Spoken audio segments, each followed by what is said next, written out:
Hi friends, ലിനീസ് food കോർണറിലേക്ക് എല്ലാവർക്കും സ്വാഗതം. നമുക്കിന്ന് എളുപ്പം തയ്യാറാക്കാൻ പറ്റിയ ഒരു നെയ്പായസം റെഡിയാക്കാം. ആർക്കും ചെയ്യാവുന്നത്ര സിമ്പിളായിട്ടാണ് ഞാൻ നെയ്പായസം തയ്യാറാക്കുന്നത്. അപ്പോൾ അതിലേക്ക് നമുക്ക് അടുക്കുന്നതിന് മുന്നേ എൻ്റെ ചാനൽ ഇതുവരെ സബ്സ്ക്രൈബ് ചെയ്യാത്തവരൊന്ന് സബ്സ്ക്രൈബ് ചെയ്തേക്കാം. തൊട്ടടുത്ത ബെല്ലൈക്കനും കൂടി ഒന്ന് പ്രസ് ചെയ്യാം. പിന്നെ ഞാൻ എല്ലാ ദിവസവും രാവിലെ 6 മണിക്ക് വീഡിയോസ് അപ്ലോഡ് ചെയ്യുന്നുണ്ട്. അതിൻ്റെ നോട്ടിഫിക്കേഷൻസ് നിങ്ങൾക്ക് കിട്ടുന്നതിന് വേണ്ടി ഓൾ എന്ന ഓപ്ഷനും കൂടി ഒന്ന് പ്രസ് ചെയ്യാനായിട്ട് മറന്നു പോവല്ലേ. അപ്പം നമുക്ക് നല്ല സ്വാദിഷ്ടമായ നെയ്പായസം എത്രയും പെട്ടെന്ന് എങ്ങനെ തയ്യാറാക്കാമെന്ന് ഒന്ന് നോക്കിയിട്ട് വരാം. വളരെ സ്വാദിഷ്ടമായ രീതിയിൽ നെയ്പായസം തയ്യാറാക്കുന്നതിന് വേണ്ടി ഞാനിവിടെ ഒരു തേങ്ങ, 1 ഗ്ലാസ് കുത്തരി, അതുപോലെ തന്നെ 400 ഗ്രാം ശർക്കര, പിന്നെ നല്ല നിറനെയ്യ്, ഇതെല്ലാം ഞാൻ എടുത്തിട്ടുണ്ട്. അപ്പോൾ നമുക്ക് ഈ അരി നല്ലതുപോലെ കഴുകിയിട്ട്, 1 ഗ്ലാസ് അരിയാണ് നമ്മൾ എടുത്തിരിക്കുന്നത്. അപ്പോൾ ഒരു 6 ഗ്ലാസ് വെള്ളം ചേർത്ത് കുക്കറിൽ വെച്ചിട്ട് ഒന്ന് വേവിച്ചെടുക്കാം. അപ്പോൾ അതിലേക്ക് നമുക്ക് ഒരു 1/4 സ്പൂൺ ഉപ്പും കൂടി നമുക്ക് ചേർത്ത് കൊടുക്കാം. ഉപ്പിട്ടില്ലെങ്കിലും കുഴപ്പമില്ല, കാരണം ശർക്കരയ്ക്ക് എപ്പോഴും ഉപ്പുണ്ടായിരിക്കുന്നതാണ്. അപ്പോൾ അത് ചേർത്ത് കൊടുത്തിട്ട് നമുക്കൊന്ന് വേവിച്ചെടുക്കാം. ആ സമയം നമുക്ക് പായസം തയ്യാറാക്കാൻ വേണ്ടിയിട്ട് ഞാനിവിടെ ഉരുളിയിൽ 1 ടേബിൾ സ്പൂൺ നെയ്യ് ഒഴിച്ച് കൊടുത്തിട്ടുണ്ട്. ഇതിലേക്ക് നമുക്ക് കുറച്ച് കശുവണ്ടിപ്പരിപ്പും അതുപോലെ തന്നെ കുറച്ച് ബദാമും കുറച്ച് കിസ്മസും കൂടി ഒന്ന് വറുത്തെടുക്കാം. ഇതെല്ലാം ഓപ്ഷനിലാണ്. നമുക്ക് തേങ്ങ ചെറുതാക്കി അരിഞ്ഞ് വറുത്തെടുത്താലും മതി.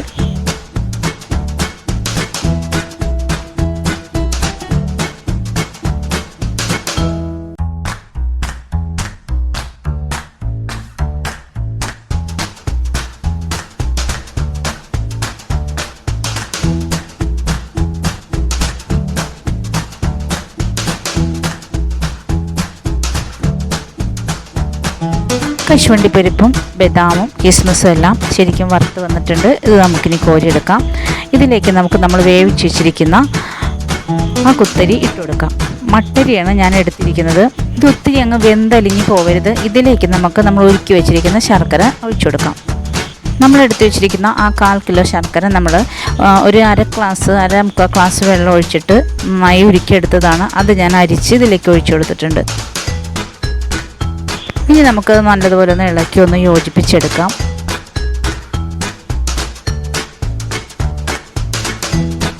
നമ്മൾ 1 തേങ്ങയാണ് ഇതിലേക്ക് എടുത്തിരിക്കുന്നത്. അത് ഞാൻ ഒരു 1.5 ഗ്ലാസ് വെള്ളം ഒഴിച്ചിട്ട് നല്ലതുപോലെ അടിച്ച് പാല് പിഴിഞ്ഞ് വെച്ചിട്ടുണ്ട് കേട്ടോ. അപ്പോൾ അത് നമുക്കിതിലേക്ക് ഒഴിച്ചു കൊടുക്കേണ്ടത്. അപ്പോൾ ഇതിലേക്ക് നമുക്കിനിയും 1 സ്പൂൺ ഏലക്ക പൊടിച്ചത് ചേർത്ത് കൊടുക്കാം.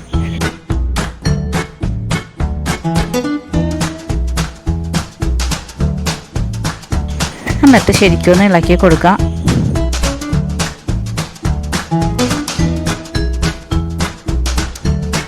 ഇനി നമ്മൾ പിഴിഞ്ഞ് വെച്ചിരിക്കുന്ന ആ തേങ്ങാപ്പാലും കൂടി ഇതിലേക്ക് ഒഴിച്ചു കൊടുക്കാം. ഇതിലും എളുപ്പത്തിലൊരു നെയ്പായസം തയ്യാറാക്കാമെന്ന് പറഞ്ഞാൽ അത് അസാധ്യമാണ് കേട്ടോ. അത് ഉറപ്പുള്ള കാര്യമാണ്. ഇത്രയും സിമ്പിളായ രീതിയിലാണ് നമ്മളോട് നെയ്പായസം ചെയ്തിരിക്കുന്നത്. ഇനി ഒത്തിരി ഫുൾ ഫ്ലെയിമിലൊന്നിട്ട് കുക്ക് ചെയ്യരുത്. കാരണം എന്താ വെച്ചാൽ പെട്ടെന്ന് പാലൊക്കെ പിരിഞ്ഞു പോകും. അതുകൊണ്ട് ഒരു മീഡിയം ഫ്ലെയിമിലിട്ടിട്ട് കുക്ക് ചെയ്യുക. ഇതിലേക്ക് നമുക്കൊരു 1/4 സ്പൂൺ ചുക്ക് പൊടിച്ചതും കൂടി ചേർത്ത് കൊടുത്തിട്ടുണ്ട്. ഞാൻ സ്റ്റീലിൻ്റെ ഉരുളി ആയതുകൊണ്ടാണ് ഞാൻ ഇടയ്ക്ക് ഇളക്കി കൊടുക്കുന്നത്. ഇൻഡാലിയത്തിൻ്റെ ഉരുളിയോ അല്ലെങ്കിൽ നോൺ സ്റ്റിക്കിൻ്റെ പാത്രമൊക്കെ ആണെങ്കിൽ നമുക്കിങ്ങനെ എപ്പോഴും ഇളക്കി കൊടുക്കേണ്ട ആവശ്യമില്ല.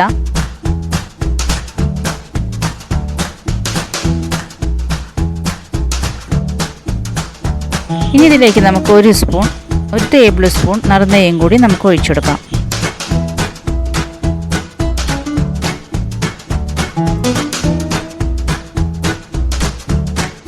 നമ്മളുടെ കശുവണ്ടിപ്പരിപ്പും കിസ്മസും അതുപോലെ തന്നെ ബദാമും വറുത്ത് വെച്ചിട്ടുണ്ട്. അതും കൂടി ഞാനിതിലേക്ക് ചേർത്ത് കൊടുത്തിട്ടുണ്ട്. എന്നിട്ട് നല്ലതുപോലെ ഒന്ന് ഇളക്കുക. ഒന്ന് തിളച്ച് വരുമ്പോൾ തന്നെ നമുക്ക് സ്റ്റൗ ഓഫ് ചെയ്യാം.